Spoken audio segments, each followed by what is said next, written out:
저번에 썩을 대로 썩은 부동산에 대해서 이야기했었죠. 그 썩은 부동산 공화국이 어떻게 무너져 갈 것인지 한번 보시겠습니다. 고위공직자 재산 공개 봤더니 부동산 불패시나 확인했다. 고위공직자 중에서 뭐 청렴하신 분들도 있겠죠. 하지만 얼마나 많이 잡수셨냐. 보면 다 나오죠. LH가 문제예요. 관련 공무원들 중에서 썩은 인간들은 LH보다 훨씬 더 썩은 짓 많이 했죠.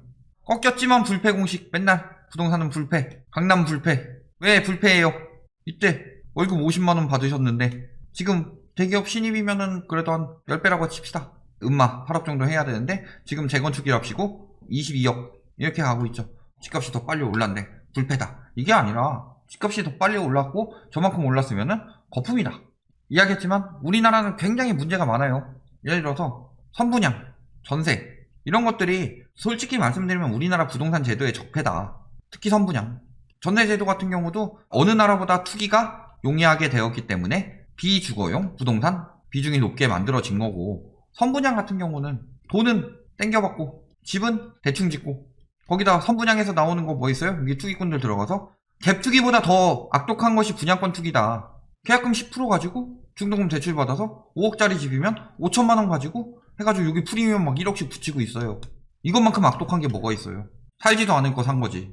실수요 거주 요건 했더니 뭐라 그래요? 전월세 금지법이래요. 분양권 투기 방지법이고 갭투기 금지법이지 전월세 금지법이에요? 자, 기축통화 아니니까 부동산 불패래요. 이건 또 뭔 개소리야. 기축통화 아닌 나라들은 다 부동산 불패인가요? 기축통화 아니기 때문에 오히려 기축통화만큼 막 찍어낼 수 없다는 건 아나요? 일본 최근 부동산 올랐다 하죠. 한 2012년에서 한 14년 이때쯤부터 쭉 떨어지다가 이만큼 올랐어요. 아베노믹스로. 국가부채 늘리고 돈 찍어내기. 일본의 국가부채는 압도적인 일이죠. 국가부채 늘리고 돈 찍을 수 있었던 이유가 뭐예요? 기축통화이기 때문에. 우리나라 이렇게 떨어지는데 돈 찍어내게 하면 우리나라는 망해요. 이게 안 된다고. 근데 기축통화가 아니기 때문에 부동산 불패다? 아니, 오히려 부동산 불패를 만들려면은 기축통화가 유리하죠. 말 같지도 않은 소리를 하고 있어. 부동산, 실물, 자산 따로 간대요. 따로 가서 장기적 우상향이래요. 뭔 소리야? 화폐가치 하락되면 집값 오른다고 지금껏 이야기하더니 이제 와서는 화폐가치 하락이랑 관련 없이 오르니까 따로 간다. 실물 자산. 자, 실물과 자산이 따로 간다는 게 항상 무슨 상황이에요? 경제 위기. 실물과 자산이 따로 갔을 때마다 경제 위기 왔죠. 예를 들어서 1929년 경제 대공황. 1차 대전 끝나고 수출 잘 안 되고 실물은 망가졌는데 주식은 막 미친 듯이 올라갔죠. 그러다 싹 다 파산 난 거 아니에요? 그 다음에 1990년대에서 2000년대 초 닷컴 버블. IT 업종에 엄청난 버블이 불었죠. 그런데 IT 업종이 그렇게 발달했어요, 당시에? 붐은 일었는데 생각처럼 발달하지 못했죠. IT 업종이랑 그 실물이랑 사람들이 몰린 자산시장이랑 따로 갔기 때문에 붕괴한 거죠. 2007년에서 8년 사이에 있었던 글로벌 금융위기. 실물 경제와 관련 없이 무지하게 치솟았다. 그래서 무너졌죠. 따로 간다는 거는 오버슈팅 나는 상황이고 막판에 급격히 오르면은 결국엔 그거 다시 무너진다. 이 얘기죠.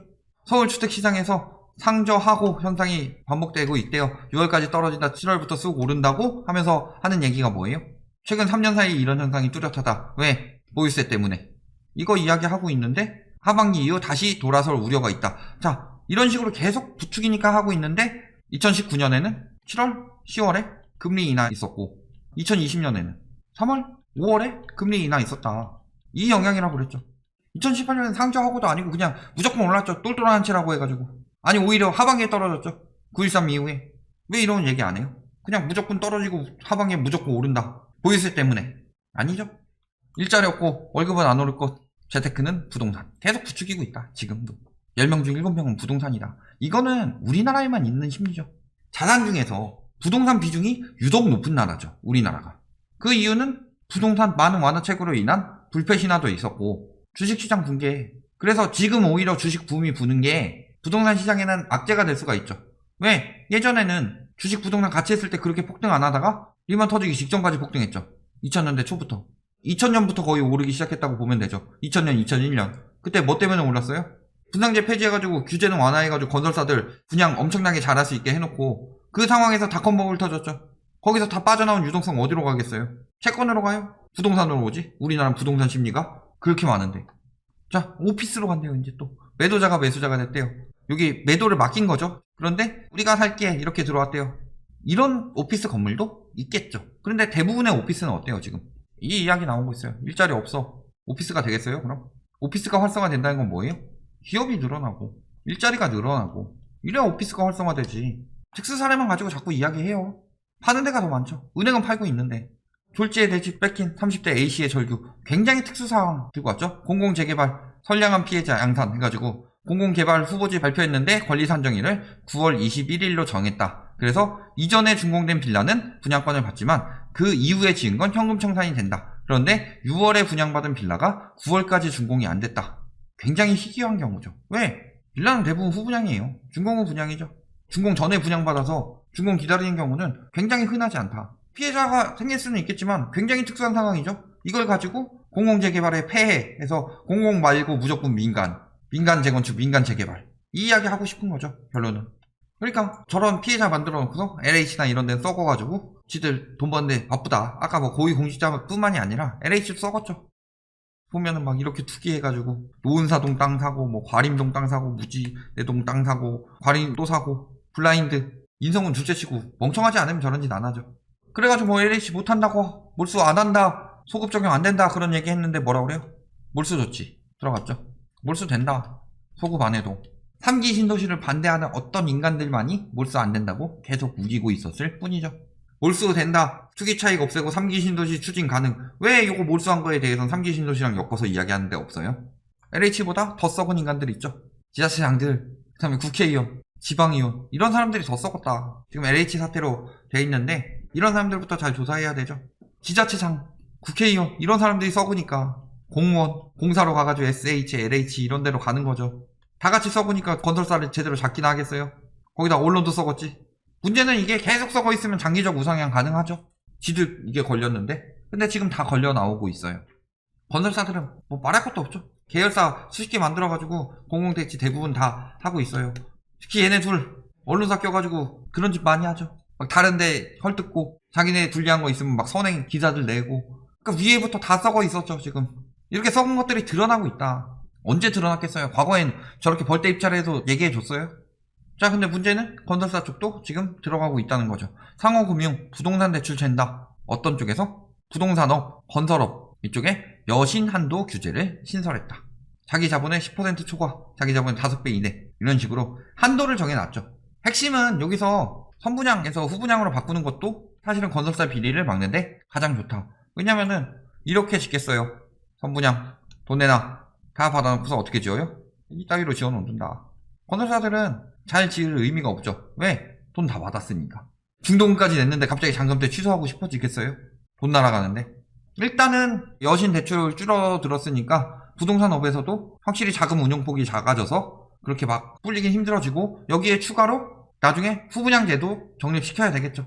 어쨌든 그건 나오지 않았더라도 지금 그 부동산 공화국이 무너지고 있다. 공무원, LH, SH, 국회의원, 지자체장 다 걸려 나오고 있고 건설업 비리도 많고 그랬는데 건설업도 대출 줄여버리고 있다. 핵심은 유동성이죠. 여기에 몰빵한 중산층 세댔다 이런 이야기 나오고 있죠. 빚까지 연끌했던 이들에게 남은 선택지는 없다. 이미 몇몇 국가는 부동산이 최고의 자산에서 절망으로 바뀌는 미래를 경험했다 라고 하고 있죠. 결국에는 뭐가 핵심이었어요? 금리. 근데 보면은 세계적으로 금리 빨리 올리고 있는 나라들 있죠. 무슨 저기 유동성 양세가 평생 갈 것처럼 보이는데 테이퍼링 들어가는 나라들 많죠. 금리 긴축이 이제 세계적으로 슬슬 나오고 있다. 왜냐? 코로나 때 너무 풀었으니까. 그거 냅두면 어떻게 돼요? 아프다고 진통제 맞았는데 아픈 거 좀 나섰는데 또 계속 진통제 맞고 있으면은 약물 중독이죠. 진통제에서 벗어나야지 이제. 근데 진통제 기운이 계속 남아있으니까 그거 빼겠다 이런 거잖아요. 상위 5% 부유층은 크게 영향 없다. 원래 부자들은 그래요. 누가 죽어요? 턱걸이 부유층 내지 중산층. 특히 자산가치 오른다고 생각해가지고 영끌에서 하우스푸어 된 사람들 중산층이 사라지고 있죠. 자, 거기다가 지금 거래 더럽게 안 돼서 부동산 중개업 폐업이 눈에 띄고 있다. 석 달 동안 거래량은 계속 줄어들고 있고 중개업도 효과가 떨어지고 있죠.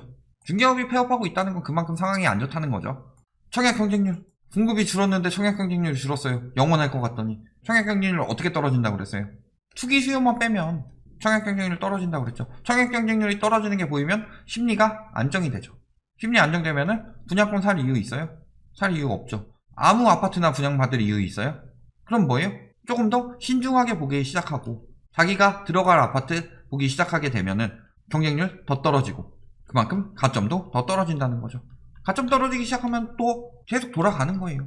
청약 경쟁률이 줄었다는 거, 투기 심리도 줄었고 투기 수요도 들어올 수 없는 상황이 되었다. 이렇게 보시면 되겠죠. 거기다 이제 뭐 분양권도 저기 양도세 훨씬 더 강해지고 주택 수요도 들어가고 부동산 부자가 10년 후에는 부자가 아닐 수도 있다. 아니 왜 10년 후에 떨어졌다가 전보다 더 크게 오른다. 다들 그렇게 얘기했는데 그런 시기는 지났다는 거죠. 여러 가지 이야기했어요.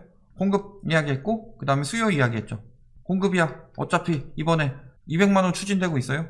다 추진 안 되더라도 엄청난 양이 되겠죠. 재건축 재개발 필요 없다 이거죠. 재건축 재개발은 주거 개선으로 돼야지 저걸 가지고 공급을 늘리겠다 그래서 풀어주겠다 이런 식으로 하면은 투기만 부추기는 거다. 수요 줄어들 수밖에 없죠. 장기적으로 인구, 생산활동 인구 1인 가구 증가. 1인 가구는 월세 살죠. 부동산은 혁신하지 않는다. 생산성이 없는 게 왜 저렇게 비싸지냐. 삼성전자가 올랐어요. 삼성이 컸기 때문이죠. 아파트 가격이 올랐어요. 왜 올랐어요? 화폐 가치 하락 때문에. 화폐 가치 하락은 이렇게 되고 있는데 아파트 가격은 이렇게 올랐어요. 문제예요 아니에요? 다 부동산 불패라고 취해 있다. 부동산 불패라고 모두가 취해 있을 때가 부동산이 작살났죠. 일본도 그랬고 미국도 그랬고. 결론 전방위적으로 썩은 실체들이 드러나고 있다. 그리고 이것을 방지하는 방지책들이 나오고 있다. 그리고 거래분석원 신설에서 예방까지 하겠다. 여기에 유동성은 계속 감소하고 있고 거래량 역시 감소하고 있고 그간 너무 올랐던 집값으로 인해서 장기적으로 인구가 감소하면서 나중에 다시 오른다. 10년 뒤에 가봐라. 수요가 얼마나 있겠느냐. 만약 이번이 고점이더라도 다음 고점은 지금보다 더 오를 수 있을까요?